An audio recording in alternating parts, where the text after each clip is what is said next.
Hi, my name is Heidrich Vicci. I'm a current corporate MBA student at Florida International University. My topic for this presentation is what I would change for my previous employer. I noticed for years that my old employer didn't have the right policy and procedures for selecting, contracting, negotiating, and monitoring vendors. After all my experience working for my old employer, I saw that the purchasing department had a weak structured process to make vendors accountable for outcomes. I have some recommendations that they could use to implement their new vendor management office. First, they should create this vendor management office with dedicated group of staff who concentrate on providing the governance and processes to oversee and manage suppliers pre and post contract, background in IT, finances, accounting, and risk management.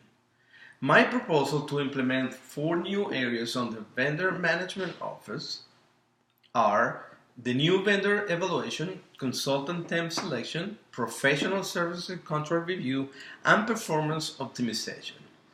On the first area, the new vendor evaluation, they would have a common process for vendor selection. Also, they will automate a workflow phase gate approvals. Also, they can have the electronic scoring for analyzing new vendors' capabilities, documented repository, plus seamless workflow linkage to contract management. On the second area, they will have the contact temp selection. They would have the common process for candidate selection, automated workflow, and phase gate approvals. Also, like the one before, they're going to have the electronic scoring for analyzing new candidates' capabilities, documented repository, seamless workflow, linkage to contract management. On the professional services contract review, they would have a quick access to number of vendors and associated contract information, proactive issues management, automated obligations, alerts, reminder for exception management. Also, they're going to have the document repository, proactive renewal management, data leakage to IT critical data, and internal audit risk potential. On the last one, it is the performance optimization. They would have the electronic scorecard performance, multiple scorecard templates, easy configuration of questions, analysis at summary and individual level or multiple periods, electronic routing to reviewers, vendor scoring comparison to trends analysis, proactive vendor management, and of course, a process simulated vendor performance improvement. I have a good sample, and it's a good company. It's called Cisco System. It's a well-known company that develops networking equipment.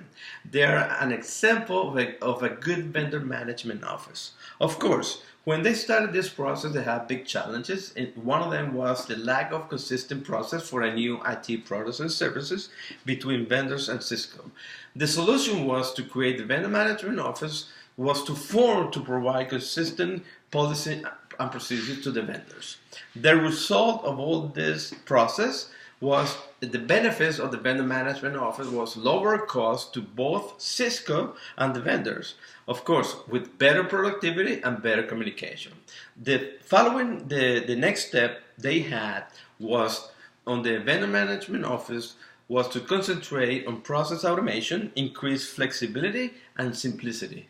Of course, at the end of all these processes, they lowered the cost to Cisco and they recovered almost $33 million in the IT department. And at the end of the over life of contracts, they recovered $64 million. All this was created to lower the cost with the vendors they had, and they had a better communication with vendors, more productivity partnership with vendors, industry recognition. In summary, remember, implementing a vendor management office doesn't need to be overly complex. However, it is critical that our approach be embraced and sustained on both the executive and end user levels. Both are critical to their success. Thank you very much. I think I did it.